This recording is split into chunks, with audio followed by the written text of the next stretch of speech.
wabarakatuh, adik-adik mahasiswa semuanya. Kembali melanjutkan materi terkait dengan regresi linear. Maka kali ini akan disampaikan bagaimana cara untuk menampilkan persamaan regresi linear maupun cara menghitung persamaan regresi linear dari suatu kumpulan distribusi data bivariat menggunakan Microsoft Excel. Nah, bisa dilihat bahwa di tampilan sheet sudah tersaji data hasil eksperimen. Data hasil eksperimen ini sendiri merupakan data hasil pengukuran panjang suatu pegas ketika diberikan variasi pembebanan. Terdapat dua kelompok data, yakni kelompok data dengan variabel peubah atau data X. Di sini diwakili dengan data berat beban. Kemudian untuk variabel terikat atau variabel yang dependent, nah ini ada panjang terukur. Jadi panjang terukur ini adalah hasil perubahan data ketika variabel peubah atau berat beban divariasikan digantung pada spring atau pegas. Nah, data yang tersaji ada sebanyak 20 data, total N data atau jumlah banyaknya data ada 20. Sehingga bisa disampaikan bahwa dilakukan pengukuran sebanyak 20 kali dengan melakukan variasi pembebanan gitu ya. Jadi ada berbagai variasi beban, kemudian dilihat hasil pengukuran yang ditunjukkan dari perubahan panjang pegas. Nah, bagaimana cara menentukan persamaan regresi linear atau menampilkan data dalam bentuk grafik, kemudian kita dapati persamaan regresi linearnya? Maka blok data X dan data Y. Selanjutnya, pilih menu insert. Di sini ada beberapa tampilan sajian data, pilih yang bentuknya scatter. Jadi kita akan melakukan insert scatter untuk data bivariat, dua variabel data X dan Y, seperti ini. Oke, maka setelah diklik akan langsung muncul tampilan grafik seperti ini. Nah, ini adalah titik-titik data hubungan antara variabel X dan variabel Y, gitu ya.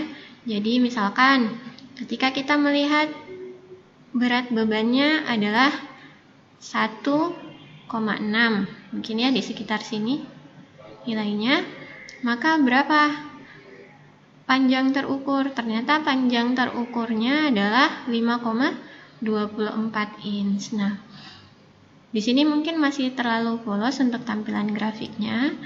Adik-adik bisa menambahkan legendnya, gitu ya, dengan memilih menu Quick Layout. Boleh bebas memilih. Misalkan kita ambil tampilan yang seperti ini. Maka ini bisa diganti, kemudian di rename,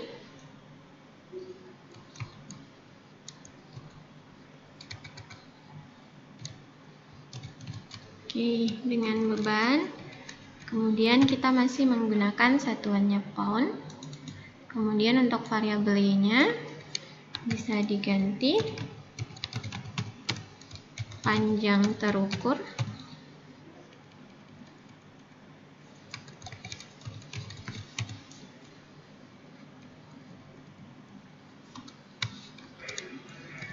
Oke, dengan satuannya inch. Oke. Nah, grafiknya masih terlihat seperti ini. Ini adalah titik-titik sebaran data. Selanjutnya, untuk melakukan fitting linear terhadap data yang sudah ada, maka bisa pilih menunya. Di sini adalah menu Add Chart Element. Kemudian di sini ada beberapa pilihan. Nah, karena materi kita kali ini adalah regresi linear, maka kita bisa melakukan trend line-nya dalam bentuk linear, gitu ya. Nah, di sini ada menu pilihan more trend line option, bisa dipilih. Ini kita sudah memilih yang optionnya adalah linear. Nah, untuk menampilkan persamaan garis yang terbentuk, maka kita bisa mencentang atau checklist bagian display equation on chart. Nah, seperti ini. Maka dengan sendirinya ini sudah terlihat persamaan dari regresi linear.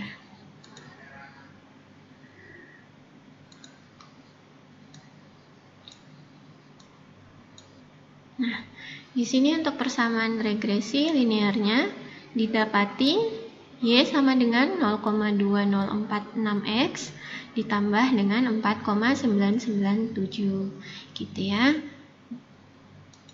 Mungkin sebagai pembeda kita buat dulu. Oke, jadi ini garis merah menunjukkan adalah garis yang memotong, gitu ya, titik-titik data, gitu ya. Jadi semakin banyak titik-titik data mengenai garis ini, maka bisa kita katakan bahwa persamaan garisnya ini baik, gitu ya, dalam artian mewakili sejumlah distribusi daripada data, sehingga data ini dapat dimodelkan menggunakan regresi linear. Nah, di sini kita bisa langsung mengetahui bahwa nilai konstanta, gitu ya, atau nilai koefisiennya berapa, gitu ya. Kalau misalkan di slide-nya kita menggunakan beta 0 dan beta 1, gitu ya, maka nilai beta 0 atau konstanta di sini kita dapati nilainya 4,9997, sedangkan nilai beta 1 atau koefisiennya adalah 0,2046, gitu ya. Ini adalah nilainya. Nah, jadi dari 20 data sudah kita dapati persamaan regresi linearnya seperti ini. Lantas, bagaimana cara menentukan nilai konstanta atau koefisien ini, gitu ya, jika kita belum melakukan fitting curve, gitu ya, atau fitting kurva dengan menampilkan persamaan linear menggunakan trend line. Nah, kita juga bisa melakukan perhitungannya. Nah, caranya adalah dari data yang ada tadi, kita punya dua variabel distribusi data, yakni berat beban dan panjang pegas terukur, seperti ini. Nah, karena formula untuk menentukan nilai beta 1 dan beta 0-nya sudah tertampilkan seperti ini yang telah kita pelajari, maka kita bisa menambahkan beberapa kolom untuk mewakili masing-masing part dari formula yang ada. Misalkan formulanya kita punya XI dikurangi dengan X bar. Jadi di sini kita tambahkan kolomnya berupa XI dikurangi dengan X bar atau X average-nya. Jadi nilai rata-rata dari nilai X, gitu ya.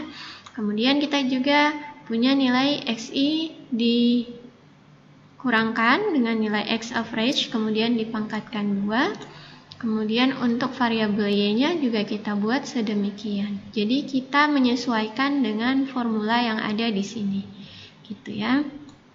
Nah, untuk mendapatkan nilai XI dikurangi dengan X average, tentu kita harus menentukan terlebih dahulu nilai rata-rata atau nilai min dari kumpulan variabel X maupun kumpulan variabel Y, gitu ya.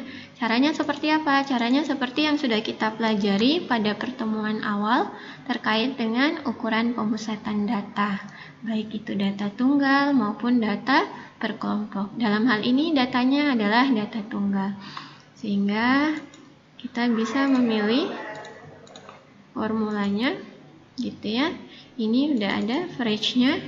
Kemudian tinggal di blok seluruh data yang ada di variabel X, gitu ya. Oke. Kemudian kita dapati nilainya ternyata adalah 1,9. Nah, selanjutnya dengan cara yang sama seperti sebelumnya,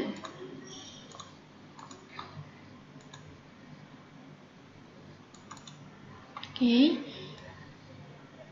kita tentukan nilai rata-rata atau min dari variabel Y. Oke, mungkin ini ada kekeliruan.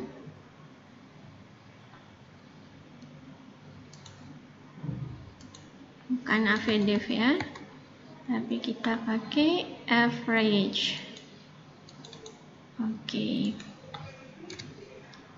kita dapati nilainya 5,3885. Nah, selanjutnya untuk mendapatkan nilai yang harus terisi pada kolom ini, kolom G, maka dengan mudahnya kita ambil nilai XI, nilai X pertama, kita kurangi dengan nilai rata-rata.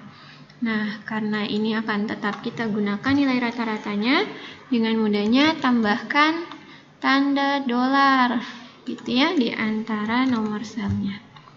Seperti ini. Oke, kita dapati nilainya minus 1,9.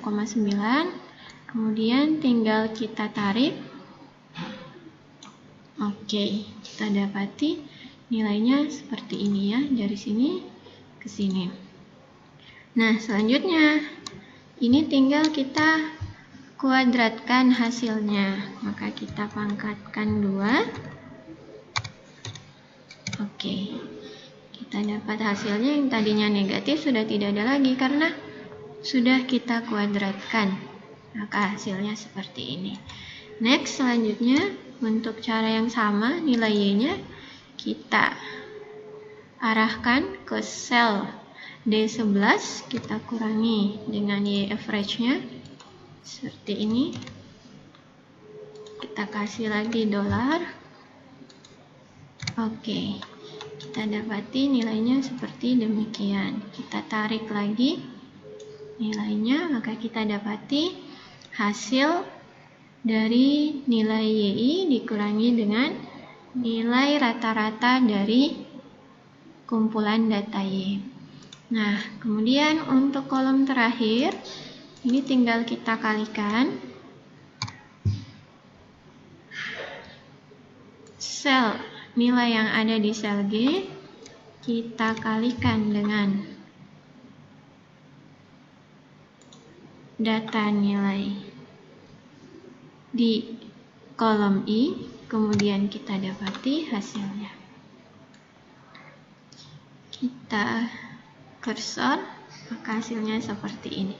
Kemudian cek kembali bahwa setelah kita cek di sini ini ada sigma. Jadi sigma ini artinya adalah penjumlahan. Begitupun untuk yang bagian pembaginya. Ini juga ada penjumlahan.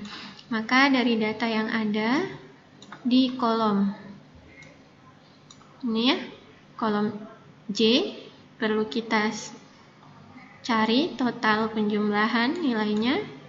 Begitupun dengan yang ada di kolom H. Maka kita tentukan, kita gunakan aja sama dengan kita pakai sum.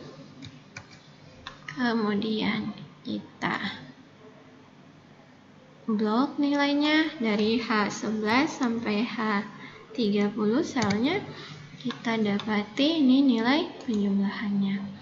Ini juga dengan cara yang sama, kita pakai fungsi sum, kemudian dari J11 sampai J30 ini hasilnya. Nah, selanjutnya untuk mendapati nilai koefisien beta 1, maka kita ikuti formula yang ada dan B0-nya.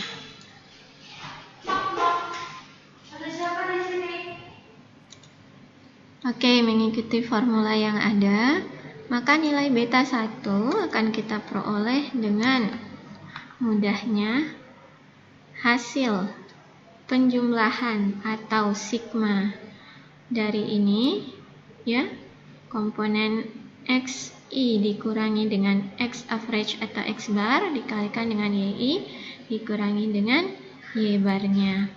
Maka yang ini kita bagi dengan nilai komponen nilai XI kurang X bar di pangkat 2 kuadrat, kita dapati hasilnya adalah 0,204624. Kemudian yang beta 0-nya, kita lihat lagi formulanya. Oh, formulanya seperti ini. Berarti Y bar dikurangi beta 1X. Maka untuk menentukan nilai beta 0, kita harus memperoleh dulu nilai beta 1-nya. Gitu ya. Maka ini nilai Y barnya. Ini ya, nilai Y bar atau Y min dikurangi dengan beta 1 kita kalikan dengan nilai X bar. Ini X barnya.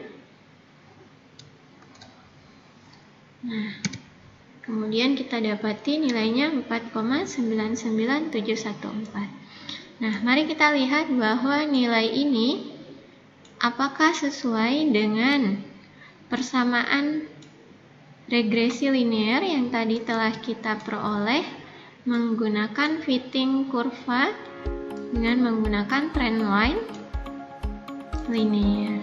Ternyata di sini nilainya sama, gitu ya. Kita punya 0,2046, yang ini 4,997. Jadi ini adalah nilai beta 0-nya atau nilai konstantanya, gitu ya. Kalau misalkan direlasikan, maka ini adalah nilai intercept atau titik perpotongannya. Nah, nilai koefisien beta 1-nya adalah 0,2046, inilah yang menjadi gradiennya, gitu ya. Nah, sama kan ya? Nah, ini beda angka digit di belakang adalah pembulatannya. Nah, demikian tutorial terkait dengan bagaimana kita menampilkan persamaan regresi linear atau persamaan linear dengan memodelkan menggunakan fungsi kuadrat terkecil, gitu ya, dengan menggunakan Microsoft Excel, gitu ya. Selanjutnya adik-adik bisa mencoba melakukan, gitu ya, fitting kurva menggunakan pemodelan regresi linear untuk bentuk kumpulan data yang lain, gitu ya, atau yang serupa. Nah, oke, kita lanjutkan lagi di next tutorial berikutnya, bagaimana cara mengolah dan menganalisa data statistik. Sekian dan terima kasih.